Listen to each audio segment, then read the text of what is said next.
Hi everyone, welcome back to Soumya Raj YouTube channel. ಇವತ್ತಿನ recipe ಬಂದು ಯಾವ ರೀತಿ ಸಾಂಬಾರು ಪೌಡರ್ ಮಾಡೋದು. ಈ ಒಂದು ಸಾಂಬಾರು ಪೌಡರ್ ಇತ್ತು ಅಂದರೆ ನೀವು ಯಾವುದೇ ರೀತಿ ಸಾಂಬಾರು ಮಾಡ್ಕೊಬೋದು. ಯಾವ ರೀತಿ ಮಾಡೋದು ನಾನು ನಿಮಗೆ ಹೇಳ್ಕೊಡ್ತೀನಿ ಬನ್ನಿ. ಇಲ್ಲಿ ದೊಡ್ಡ ಚಮಚದಲ್ಲಿ 3 ಟೇಬಲ್ ಸ್ಪೂನ್ ಆಗುವಷ್ಟು ಎಣ್ಣೆನ ಹಾಕೋತಾ ಇದ್ದೀನಿ ನಾನಿಲ್ಲಿ. ಸೊ ಎಣ್ಣೆ ಹಾಕೋಳೋಕ್ಕಿಂತ ಮುಂಚೆ 1 ನಿಮಿಷ ಹಾಗೆ ಬಿಸಿ ಮಾಡ್ಕೊಳ್ಳಿ ಬಾಣಲೆನ.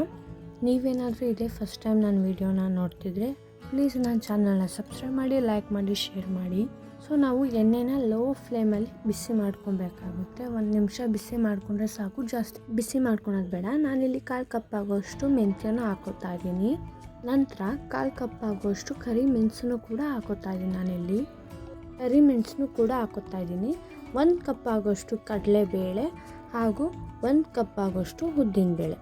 ಇದಿಷ್ಟನ್ನು ಫುಲ್ ಲೋ ಫ್ಲೇಮಲ್ಲಿಟ್ಟು ನೀಟಾಗಿ ಫ್ರೈ ಮಾಡ್ಕೊಬೇಕಾಗುತ್ತೆ.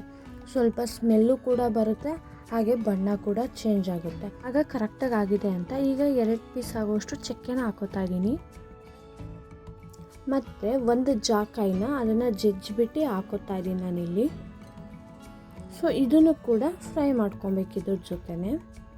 ನಂತರ ನಾನಿಲ್ಲಿ 3 ಕಪ್ ಆಗೋಷ್ಟು ಧನಿಯಾನ ಹಾಕೋತಾ ಇದ್ದೀನಿ. ನೀವು ಯಾವ ಕಪ್ಪಲ್ಲಿ ಅಳತೆ ತೊಗೊಂಡಿರ್ತೀರೋ ಅದೇ ಕಪ್ಪಲ್ಲೇ ಎಲ್ಲ ಕಾಳು ಮತ್ತು ಬೇಳೆ ಅಳತೆ ತೊಗೊಳ್ಳಿ. ಸೊ ಇದನ್ನು ಹಾಕಿ ಲೋ ಫ್ಲೇಮಲ್ಲಿ ಫ್ರೈ ಮಾಡ್ಕೊಳ್ಳಿ. ಇದನ್ನು ಕೂಡ ನೀವು ಎಷ್ಟು ದಿನ ಬೇಕಾದ್ರೂ ಸಾಂಬಾರು ಪೌಡರ್ ಇಟ್ಕೊಬೋದು. ಹಾಗೆ ನಾನು 1 ಮುಷ್ಟಿಯಷ್ಟು ಕರಿಬೇವಿನ ಸೊಪ್ಪನ್ನು ಕೂಡ ಹಾಕೋತಾ ಇದ್ದೀನಿ ನಾನಿಲ್ಲಿ. ಇದನ್ನು ಕೂಡ ಹಾಕ್ಕೊಂಡು ಸ್ವಲ್ಪ ಫ್ರೈ ಮಾಡ್ಕೊತಾ ಇದ್ದೀನಿ. ಈಗ 3 ಮುಷ್ಟಿ 3ರಿಂದ 4 ಮುಷ್ಟಿಯಷ್ಟು ಆಗೋಷ್ಟು ಬ್ಯಾಡಗೆ ಮೆಣಸಿನ್ಕಾಯಿನ ಬಿಸಿಲಿಗೆ ಒಣಗಿಸ್ಬಿಟ್ಟು ಹಾಕೊತಾ ಇದ್ದೀನಿ ನಾನಿಲ್ಲಿ. ನೀವು ಇದೊಂದು ಸಾಂಬಾರು ಪುಡಿ ಇತ್ತಂದರೆ ನೀವು ಯಾವ ಸಾಂಬಾರಿಗಾದರೂ ಆಯಿತು ಖಾರದ ಪುಡಿ ಹಾಕೋ ಅವಶ್ಯಕತೆ ಇರಲ್ಲ.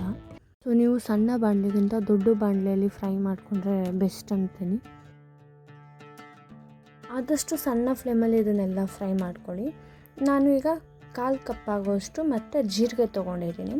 ಇದನ್ನು ಕೂಡ ಹಾಕಿ ಫ್ರೈ ಮಾಡ್ಕೊತಾ ಇದ್ದೀನಿ. 2 ಟೇಬಲ್ ಸ್ಪೂನ್ ಆಗೋಷ್ಟು ಗಸಗಸೆನೂ ಹಾಕೋತಾ ಇದ್ದೀನಿ ನಾನಿಲ್ಲಿ. ಸೊ ಸಾಂಬಾರು ಪುಡಿ ಸ್ಮೆಲ್ ಮತ್ತು ಸಿಕ್ಕಾಪಟ್ಟೆ ಗಮ್ ಅನ್ನುತ್ತೆ. ಬೇಕಾದ್ರೆ ನೀವು ಒಂದ್ಸತಿ ಇದನ್ನು ಟ್ರೈ ಮಾಡಿ ನೋಡಿ. ನಾನು ಅರ್ಶಿನದ ಪುಡಿ ಹಾಕೋತಾ ಇದ್ದೀನಿ. ಅರ್ಶಿನದ ಬೇರು ಇಲ್ಲ ಅಂದರೆ ಅರ್ಶಿನದ ಪುಡಿನೂ ಹಾಕೊಬೋದು, ಅರ್ಶಿನದ ಬೇರು ಹಾಕೊಬೋದು. ಇದಿಷ್ಟು ಕೂಲ್ ಆಗಿ ಬಿಡಬೇಕು. ಗ್ಯಾಸ್ ಫ್ಲೇಮ್ ಆಫ್ ಮಾಡ್ಕೊಂಡು ಕೂಲ್ ಆದ ನಂತರ ಇದನ್ನು ಜಾರಿಗೆ ಹಾಕ್ಕೊಂಡು ಗ್ರೈಂಡ್ ಮಾಡ್ಕೊತಾ ಇದ್ದೀನಿ ನಾನಿಲ್ಲಿ. ಸ್ವಲ್ಪನೇ ಹಾಕ್ಕೊಂಡು ಪೌಡರ್ ಮಾಡ್ಕೊಂಡು ಒಂದು ದೊಡ್ಡ ತಟ್ಟೆ ಅಂತ ಅದಕ್ಕೆ ತಕ್ಕೊತಾ ಇದ್ದೀನಿ ನಾನಿಲ್ಲಿ.